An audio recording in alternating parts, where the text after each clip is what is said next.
Babala! Huwag kayong ganun. Alam niyo ba na sila ay mga first-time job seekers? Mga naghahanap ng trabaho, kasama natin ay mga newly graduates, the first time na nag-a-apply ng trabaho.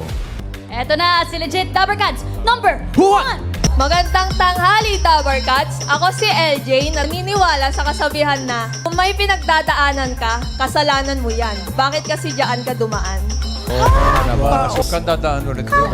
Tama nga naman. Let's meet Legit Dabbercats number 2. Ako si Andrel na taga QC. The plan does not work. Change the plan, but not the goal. Ako si Ina. Naniniwala ako sa kasabihan na don't stop when you are tired. Stop when you are done. Ako si Janine ng Marikina City. Don't make the same mistakes twice. Marami pa namang kasalanan, iba naman.